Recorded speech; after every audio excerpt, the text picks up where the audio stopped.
Now, protests across Los Angeles have erupted as thousands of people took to the streets opposing the ICE raids and deportations. This is the headline from CBS. Protests in downtown Los Angeles over the ICE raids blocking the 101 freeway, and the demonstrators blocked that freeway for hours, prompting police to declare an unlawful assembly and order dispersal. As of the 1st of February, a few days back, ICE so far arrested 8,276 people who the agency says are in the country illegally. This big protest, you expect protests like this one as well. Where are we at with these ICE raids? So this is something that we know the border czar, Tom Homan, has continued to spearhead. They are coast to coast and nationwide. Basically, they have been telling a lot of the members of the media that they are going for the worst first. Now, in some of these sweeps, when there are other individuals who are with what they are calling, quote unquote, the worst, if they have broken the law, which simply could just be being in the United States illegally, that they too, will be apprehended, and then from there the necessary state of actions would then be taken. And so they are really trying to curtail the criminal activity that's happening, and this is the illegal drugs, the illegal firearms, of course human trafficking, sex trafficking. Also, there are some 300,000 missing migrant children. We heard about last week from the administration. They think that they were able to find about 70 to 80,000 of those missing children, but still there are many more. So, it's a very illicit world that we are watching them try to do a job that they say they have, finally now been able to do with the support of the Oval Office. Yeah, and obviously there's protests happening nationwide as well. I want to play you this from the New Jersey governor, who says that he's actually been housing a migrant in the hope that the migrant won't be deported. Have a look.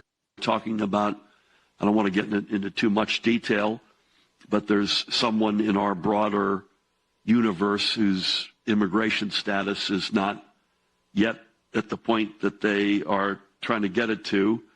And we said, you know what, let's have her live at our house above our garage. And good luck to the feds coming in to try to get her. An extraordinary situation where the governor of one state is essentially saying, good luck, just try it on, come and get it, with giving the details there as well. This is a hugely polarizing topic. It certainly is. New Jersey Governor Phil Murphy, a Democrat, flagrantly, putting it out there that he is harboring an illegal migrant, and, saying that it's sort of a badge of honor that he too is breaking the law. I mean, technically, maybe you could say as an accomplice, or, let attorneys and law enforcement, put those charges through. And he is also, very privileged to be able to make these public statements, knowing full well that, he's in the governor's mansion and the residence, and, kind of laughing, saying that law enforcement wouldn't be able to get through. So is that really the message? Is that what Americans who follow the law every day and are just trying to, put food on the table for their family, have a nice life, save up, go on a vacation? Is that, really what they are supporting of at the moment? We have also seen so many children, grandchildren of migrants, people who have immigrated to the country legally. They too are supporting this effort, because they're saying you can't break the law, that you have to get in line and wait your turn. So, again, looking at the election, there was a mandate for this. This was not a surprise. We know President Trump really did run on this. This was one of the key issues of his agenda, and they are now following through with it.